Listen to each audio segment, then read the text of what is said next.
기도드립니다. 예수님의 이름으로 기도합니다. 아멘. 오늘은 시편 1편 3절 말씀 보도록 하겠습니다. 제가 말씀 봉독해 드리겠습니다. 그는 시냇가에 심은 나무가 철을 따라 열매를 맺으며 그 잎사귀가 마르지 아니한 같으니 그가 하는 모든 일이 다 형통하리로다. 아멘. 오늘은 복이 있는 사람이란 세 번째 시간을 좀 갖도록 하겠는데요. 우리가 잘 아는 이 시편 1편은 시편을 여는 그런 말씀인가 동시에 복 있는 사람이란 누구인가에 대해서 좀 우리에게 많은 것을 보여주고 있는데요. 복 있는 사람은 물론 복 있는 어떤 삶을 사는 사람이긴 하지만 제가 계속해서 여러분에게 말씀드리는 것은 이 복 있는 사람은 어떤 조건에 대해서 이야기한다기보다는 상태에 대해서 묘사한다고 여러분들에게 말씀을 드렸습니다. 그런 상태가 어디에서 형성이 됐는가? 그것이 이제 시편 1편 3절에서 잘 나온다 할 수 있습니다. 다시 보면 그는 시냇가에 심은 나무가 이렇게 나오죠. 그는 시냇가에 심은 나무가. 시편 기자는 복 있는 사람을 나무에 비유합니다. 여러분도 아시다시피 나무 스스로가 시냇가에 걸어가서 거기서 나는 여기서 자리 잡아야지, 뿌리 내려야지, 그런 나무는 아무 나무도 없죠. 나무는 그냥 심겨지는 거죠. 그죠? 그래서 그는 시냇가에 심은 나무가라고 하지만 정확한 표현을 한다면 그는 시냇가에 심겨진이라고 하는 수동태가 맞습니다. 심겨진 나무가. 그러니까 이 부분이 매우 중요해요. 어디에서 나무를 좀 뽑아서, 그죠? 시냇가에 심겨졌다. 이게 복 있는 사람이라는 거예요. 우리 스스로 하나님의 나라에 들어갈 수가 없습니다.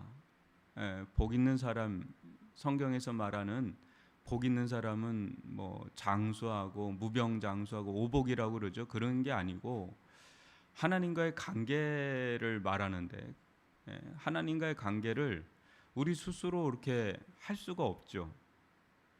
그렇게 간다는 걸 이제 율법주의라고 우리 소요리 문답을 할 때 그런 거죠. 은혜와 율법주의와 은혜, 이건 좀 다른 거예요. 복음과 율법, 이건 좀 다른 거예요. 율법주의와 은혜, 이건 좀 다르다 그랬죠. 율법주의는 뭡니까? 내가 어떻게 하면 그렇게 된다라는 거죠. 그렇게 하면 된다, 그렇게 하면 안 된다. 이런 거는 비단 교회 안에서만 일어나는 게 아니라 세상에서도 통용되는 법이죠. 율법이라는 거. 내가 이렇게 하면 된다, 이렇게 하면 안 된다. 그럼 맞아요. 어떤 면에서, 그죠? 우리가 세상에서 신앙이 없어도 이렇게 했더니 되더라, 이렇게 했더니 되더라라는 수많은 이야기들이 있죠. 그렇게 열심히 살고 또 애를 쓰고 그렇게 해서 성공하는 사람들 많죠. 근데 신앙을 거기에다 똑같이 대입하면 안 된다는 거죠. 여러분, 구원은 뭡니까? 여러분, 우리가 신앙을 갖게 된 거는 뭡니까? 내가 엄청나게 고행을 하고 내가 이렇게 했더니 이렇게 됐더라, 그게 아니잖아요. 은혜라고 하는 건 뭡니까? 거저 주는 거죠. 거저 주는 사람의 일방적인 호의 아닙니까? 그걸 그냥 거저 받는 거죠. 그게 은혜죠. 이 시냇가에 심겨진 나무라는 게 그런 것을 말씀하고 있는 거죠. 우리는 오히려 죄와 사망에 시냇가에 있던 자들이었죠. 거기에 있었던 자들이었죠. 거기에 있었던 나무죠, 그죠? 타고날 때부터 죄와 사망의 권세 아래 그 안에 있었던 자들이에요. 근데 어느 날 하나님께서 우리들 가운데 구원하시기로 작정하신 하나님께서 어느 날 우리 인생을 구원하시기로 하는 때가 있죠. 결정적인 카이로스의 때가 있는데 그때 우리를 예수 그리스도의 복음을 듣게 하시고 또 사람을 만나게 하시고 또 그런 가운데 성령께서 역사하시는 가운데 우리를 거기서 그냥 뿌리째 뽑아버려 가지고, 그죠? 죄의 권세 아래 있던 우리들, 사망 권세 아래 있던 우리들, 마귀의 권세 아래 있던 우리들을 예수 그리스도의 십자가의 그 복음으로 말미암아 이 복음으로 성령의 은혜와 강권하는 능력으로 우리들을 거기서 뽑아내셔서 하나님의 아들의 나라로, 사랑하는 하나님의 아들의 나라로, 하나님의 나라로 우리를 옮겨 심으셨죠. 그 대목을 말하는 거죠. 은혜죠, 그죠? 그런 가운데 우리들 마음의 새신이 일어나죠. 마음의 변화가 일어나죠. 내가 예전에 그렇게 좋아했던 거는 이제 혐오하게 되고 미워하게 되고 싫어하게 되고, 내가 그 전에 싫어했던 하나님에 대해서, 하나님의 말씀에 대해서 너무 달콤하게 친밀하게 즐거워하는, 주야로 묵상하게 되는 그런 사람들로 변화됐죠. 내가 잘나서가 아니라 은혜죠. 하나님께서 강권하는 은혜로 우리를 뽑아서 심어주시고 변화시켜 주시고, 그런 가운데 이제 그런 복 있는 사람이 된 거예요. 내가 뭘 해서 된 게 아니라 은혜로 복 있는 사람이 돼 버렸어요. 그게 구원받은 자죠. 구원받은 자로서 우리 안에 은혜를 주시고 우리 안에 성령을 또 부어 주시고, 그죠? 성령을 주시고, 그래서 우리 안에서 성령께서 내주하셔서 역사하시는 거죠. 그래서 오늘 말씀 보면 그는 시냇가에 심겨진 나무가 철을 따라 열매를 맺으며 그 잎사귀가 마르지 아니한 같으니 그가 하는 모든 일이 다 형통하리로다. 근데 여기서 이제 이 형통이라는 말이 successful인데 성공한다. 이거를 이제 세상 성공에 대입을 해버리면 우리는 이제 그거를 너무 기대하죠. 그러니까 세상에서도 잘 되고 신앙도 잘 되고, 그러니까 복 받은 자라고 우리는 막 그런 간증도 하고 표현도 하고 그러는데, 이 부분을 우리가 또 잘 볼 필요가 있잖아요. 여러분, 만약에 그런 식으로만 우리가 이 말씀을 본다면 성경에 해석되지 않는 일들이 더 많습니다. 실은 특별히 고난에 대해서, 핍박에 대해서, 심지어는 이제 순교에 대해서 다 이 공식에 안 맞아 이 말씀에 안 맞죠, 그죠? 아니 어떻게 시냇가에 심은 나무가 철을 따라 열매를 맺는다면서, 그 잎사귀가 마르지 아니한 같은다면서 어떻게 저렇게 처절하게 죽음을 맞이하나? 윤동주 시인 생가를 간 적이 있어요. 중국 길림성의 용정이라는 데에 그 생가가 있습니다. 거기를 한번 방문한 적이 있는데 그 앞에 교회가 있더라고요. 그래서 윤동주 시인의 시를 보면 교회 첨탑 뭐 이런 게 많이 나옵니다. 바람, 별, 하늘, 거기가 다 허벌판, 만주벌판이잖아요. 그런 주변에 있는 대상을 가지고 많이 시로 노래를 했던 시인인데, 아마도 저는 그의 서시를 보면서 참 이 사람이 기독교인이었을 거다라는 생각을 합니다. 그 부모님들도 그렇고, 한 점 부끄러움 없기를 하늘을 우러러 뭐 이렇게 쭉 멋진 서시가 나오잖아요. 근데 27살 나이에 일본 형무소에서 죽음을 맞이하거든요. 석세스풀인가요? 형통한가요? 그러니까 이런 유관순 열사도 마찬가지예요. 기독교인이라고 얘기를 합니다. 우리는 이런 것들을, 또 성경에 나오는 수많은 선지자들은 다 죽음으로 끝나거든요. 12사도도 마찬가지고.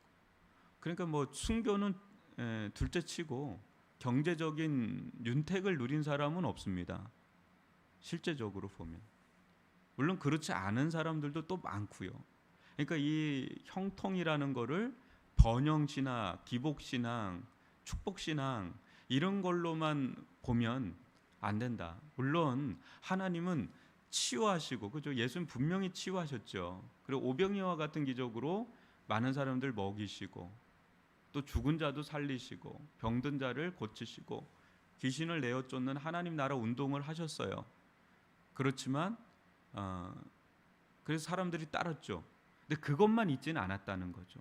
나를 따라오려거든 날마다 자기 십자가를 지고 나를 따라할 것이다. 그러니까 우리가 이 형통이라는 개념 자체를 어떻게 봐야 되느냐? 그냥 세상적인 관점으로만 볼 거냐, 아니면 아예 그냥 너무 영적으로만 여기서 너무 영적이다라는 거는 신비적으로만 볼 거냐, 아니다라는 거죠. 여러분, 복음이라는 게 뭔지를 우리가 늘 궁구를 해야 되는 거예요. 복음적인 형통이란 뭔가? 성경에서 말하는 복음적 형통은 믿음입니다. 믿음. 믿음이 강해지는 거죠. 그게 형통이에요. 그가 하는 모든 일이 다 형통하다는 건. 다니엘도 보면 물론 승리했지만 사자굴도 들어갔죠. 뭐 요셉도 마찬가지. 고난 있습니다.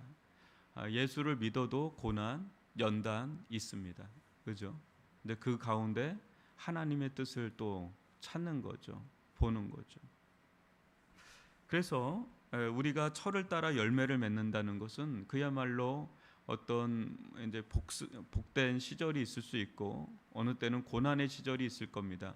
그런 때, 이 복의 시절, 고난의 시절, 그 사시사철을 겪으면서 우리의 신앙은 더 단단해지고 또 열매를 또 맺기도 하고 어느 때는 또 가지치기도 들어가고 수많은 그런 과정을 겪으면서 한 사람의 정말 믿음의 사람으로, 하나님의 사람으로 빚어져 가는 것, 그게 실은 형통이다. 여러분, 그렇지 않아요? 그러니까 정말 세상에서 부유해졌는데 신앙은 완전히 공두박질 치는 사람이 있고, 또 세상에서 모든 것을 다 잃어버렸는데 그때 비로소 하나님께 나오게 돼서 너무 심령이 가난해서 하나님을 만나는 경우도 진짜 허다하게 많지 않습니까? 뭐가 복일까? 뭐가 형통일까? 우린 그것을 생각해 볼 필요가 있죠. 진짜 형통은 뭡니까? 하나님께 가까이 가게 되는 것. 진짜 불행은 뭐예요? 하나님께 멀어져 가는 것. 그게 불행이죠. 형통이란 하나님께 더 가까이 가게 되는 것. 근데 시냇가에 심겨진 나무와 같은 자들은 점점 하나님께 가까이 가게 된, 그게 복 있는 사람이다라는 거죠. 여러분, 우리들 코로나 겪으면서 많이 다운되기도 하고 뭐 그런 이야기들이 참 많이 들려옵니다. 회복이 잘 안 되는 거예요. 그런데 이런 가운데 이게 계속 지속되는 건 또 아니겠죠. 또 언젠가 또 회복을 하나님께서 하실 겁니다. 왜? 시냇가에 심겨진 나무이기 때문에 하나님께서는 또 회복할 거예요. 그 회복하는 과정에서 뭘 깨닫게 될까요? 이렇게 은혜라는 게 이렇게 중요한 거였구나. 이제 은혜가 바닥을 칠 때는, 은혜가 뭐 좀 있을 때는 잘 몰랐는데 은혜가 바닥을 딱 치고 나면, 야, 이게 은혜라는 게 정말 얼마나 소중한지를 이제 깨닫게 되죠. 그러면서 그 은혜를 이제 다시는 내가 잃어버리지 않겠다, 잊어버리지 않겠다. 막 이런 마음이 막 사무칠 정도로, 그런 과정을 또 겪게 되기도 할 겁니다. 이 코로나 시기를 보면서 또 내가 얼마나 보잘것없는 자인지, 그전에는 뭔가 내가 잘난 줄 알고 막 이렇게 했는데 보니까 하나 은혜 안 주시면, 또 은혜 못 받으면 정말 아무것도 아니구나, 한순간에도 그냥 아무것도 아니게 되는구나. 정말 나란 존재가 대단한 존재였는지 알았는데 정말 보잘것없는 자구나, 정말 전적으로 주님의 은혜구나, 이걸 또 깨닫게 되는 계기가 되는 게 이 코로나 시기가 아닐까. 또 고민하잖아요. 나는 진짜 그 알곡인지, 뭐 요새 그런 얘기 하더만요. 성도들끼리도 겨자씨가 아니고 뭐 알곡이냐 가라지냐, 그거 목사님 뭐 가르는 거 아닙니까? 뭐 이런 얘기도 하시는데, 여튼 그런 고민들을 하게 된다는 거는 저는 또 다르게 감사한 일이지 않겠는가 싶습니다. 여튼 복 있는 사람은요, 내가 해서 뭐가 된 게 아니라 전적인 은혜의 사람이라는 거예요. 은혜로 시냇가에 심겨진 나무가 되었다라는 거. 그런 가운데 우리 안에 있는 은혜, 우리 안에 있는 성령께서 철을 따라서 열매를 맺게 하는 신앙의 아름다운 성령의 열매, 성품의 열매죠. 그런 열매를 맺게 한다는 거, 이게 최고의 복이다. 그런 은혜를 누릴 수 있기를 바랍니다. 우리들 가운데 열매가 있다면, 최고의 열매가 있다면 성품의 변화겠죠. 여러분, 우리 존재의 변화, 인격의 변화, 성품의 변화, 이거는 정말 우리가 갈고 닦아야 되는 거예요. 뭐 그냥 하나님 은혜 주시는 대로 가야지가 아니라 그 은혜 안에서 우리는 열심히 순종하면서 살아가야 되는데, 그때 우리가 맺어야 될 최고의 열매는 결국 성품과 인격의 열매인데, 이건 뭐 내 힘으로 되는 거 아니잖아요. 알잖아요. 정말 성령의 지배를 받아야, 말씀의 지배를 받아야, 또 은혜의 지배를 받아야 서서히 맺혀져 가는 게 이런 인격의 열매, 성령의 열매, 성품의 열매인데, 그런 은혜를 누릴 수 있는 저와 여러분이 될 수 있기를 바랍니다. 오늘 들은 말씀 가지고